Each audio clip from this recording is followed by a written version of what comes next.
கிரிக்கெட்டின் Mecca என்று அழைக்கப்படும் Lord's மைதானத்தில் இந்திய கேப்டன் சட்டையை கலற்றி சுற்றினார். இது வெறும் வெற்றி கொண்டாட்டமா? இல்லை, இந்த கொண்டாட்டத்திற்கு பின்னால் ஒரு பழிவாங்கும் கதை இருந்தது. அந்த நாள் இந்திய கிரிக்கெட்டின் வரலாற்றை மாற்றிய நாள். வாங்க என்ன நடந்தது அப்படிங்கிறத இந்த வீடியோல பார்க்கலாம். 2002 ஜூலை 13 இங்கிலாந்தில் உள்ள புகழ்பெற்ற லார்ட்ஸ் மைதானத்தில் இந்தியாவிற்கும் இங்கிலாந்து அணிக்கும் இடையேயான நார்த்வெஸ்ட் சீரியஸின் இறுதிப் போட்டி நடந்தது.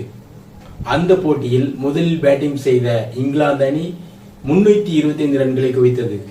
அந்த நாட்களில் 300 ரன்களுக்கு மேலே எடுத்தாலே இரண்டாவதாக பேட்டிங் செய்யும் அணி வெற்றி பெறுவது என்பது மிகவும் சவாலான காரியம். இந்த நிலையில் இரண்டாவதாக பேட்டிங் செய்ய களமிறங்கிய இந்திய அணியின் கேப்டன் சௌரவ் கங்குலியும் சேவாக்கும் அதிரடியாக ஆடி ரன்களை குவித்தனர். இந்நிலையில் திடீரென்று விக்கெட்டுகள் மலமல சரிய ஆரம்பித்தது.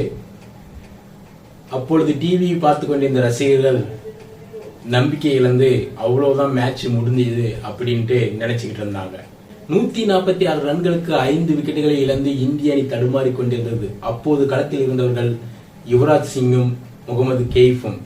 வெளிப்புற அழுத்தம், ரசிகர்களின் எதிர்பார்ப்பு, பெரிய இலக்கு, எதை பற்றியுமே கவலைப்படாமல் ஒரு அசத்தலான கூட்டணியை அமைத்தனர் யுவராஜ் சிங்கும் முகமது கெய்ஃபும். யுவராஜ் சிங் 69 ரன்களுக்கு ஆட்டமிழக்கிறார். முகமது கைஃப் 87 ரன்கள் எடுத்து இறுதி வரை ஆட்டமிழக்காமல் இருந்து அந்த போட்டியில் வெற்றியை தேடி கொடுத்தார். ஒரு கட்டத்தில் யுவராஜ் சிங்கும் கைஃபும் ஆடிக்கொண்டிருந்த போது கேப்டன் சௌரவ் கங்குலி அவர்கள் லார்ட்ஸ் மைதானத்தின் பால்கனியிலிருந்து முகமது கைஃபுக்கு ஒரு செய்தி சொல்கிறார். அந்த வீடியோவை நீங்கள் கூட பார்த்திருக்கலாம். கைஃபை பார்த்து, நீ சிங்கிள் கொடு, யுவராஜ் சிங்குக்கு அடிக்கிறதுக்கு வாய்ப்பு கொடு என்று ஒரு சைகை செய்கிறார். ஆனால் கைஃப் என்ன செய்தார் தெரியுமா? அடுத்த பாலே பந்தை சிக்ஸராக மாற்றினார். இதை பால்கனியிலிருந்து பார்த்து கொண்டிருந்த சௌரவ் கங்குலி ஒரு கணம் சிரித்தே விட்டார். அதன் பிறகு அவர் எந்த சைகையும் காட்டவில்லை. இறுதி வரை நிலைத்து நின்று அந்த போட்டியை வெற்றி பெற்று கொடுத்தார் முகமது கைஃப். இந்த போட்டி குறித்து ஒரு முறை கைஃபின் பெற்றோர்கள் கூறியது என்ன தெரியுமா? நாங்கள் இந்த போட்டியில் 5 விக்கெட்டுகள் விழுந்தவுடனே டிவியை ஆஃப் செய்துவிட்டு வேறு வேலையை பார்க்க சென்று விட்டோம். ஆனால் திரும்பி வந்து பார்க்கும் பொழுது இந்திய அணி வெற்றி பெற்றது என்ற மகிழ்ச்சியான செய்தியை பார்த்தபோது உள்ளம் மிகவும் மகிழ்ச்சி அடைந்தது என்று கைஃபின் பெற்றோர்கள் அப்போது சொல்லியிருந்தார்கள். சரி, இப்பொழுது கங்குலி ஏன் சட்டையை கழட்டி சுற்றினார் என்று பலருக்கும் சந்தேகம் ஏற்படும். அதுக்கு ஒரு பெரிய காரணம் இருக்கிறது. இந்த சீரியஸ் தொடங்குவதற்கு முன்பு, சில மாதங்களுக்கு முன்பு, இங்கிலாந்து அணி இந்தியாவில் சுற்றுப்பயணம் செய்து விளையாடி கொண்டிருந்தது. அப்பொழுது வான்கடே மைதானத்தில் நடைபெற்ற போட்டியில் வெற்றி பெற்ற இங்கிலாந்து அணியின் அப்போதைய கேப்டன் பிளின்டாப் தனது சட்டையை கழற்றி மைதானம் முழுவதும் சுற்றி வந்து வெற்றியை கொண்டாடினார். அந்த கணம் இந்திய ரசிகர்களை அதை அவமானப்படுத்துவது போன்று எடுத்துக்கொள்ளப்பட்டது.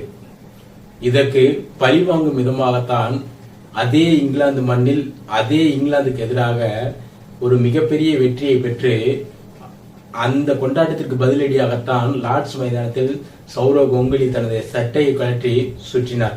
இந்த கொண்டாட்டத்திற்கு பின்னால் வெறும் மகிழ்ச்சி மட்டுமல்ல, அது ஒரு பழிவாங்கும் செயல் மட்டுமல்ல, எங்களையும் சாதாரணமாக எடுத்து விடாதீர்கள் என்று சௌரவ் கங்குலி அன்றைக்கு உலகிற்கு உரத்த சொல்லி இருக்கிறார். இந்த போட்டிக்கு பிறகு இந்திய அணியின் மனநிலை முழுவதும் மாறியது. வெளிநாட்டு தொடர்களில் தங்களாலும் வெற்றி பெற முடியும் என்ற தன்னம்பிக்கை இந்திய அணியில் உருவானது. அது மட்டுமல்ல, யுவராஜ் சிங், கைஃப், ஹர்பஜன் சிங் போன்ற இளம் வீரர்களுக்கு இந்த போட்டி மிகவும் முக்கியமான திருப்புமுனை அமைந்த போட்டியாக அமைந்தது.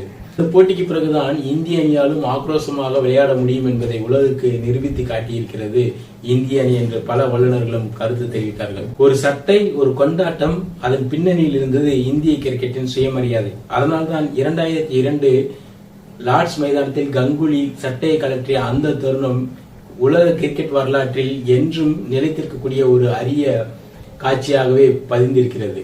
இந்த வரலாற்று தருணம் உங்களுக்கு பிடிச்சிருந்தா, நீங்க இந்த போட்டியை பார்த்திருந்தா அதை பத்தின கருத்துக்களை கமெண்ட்ல பதிவு செய்யுங்க.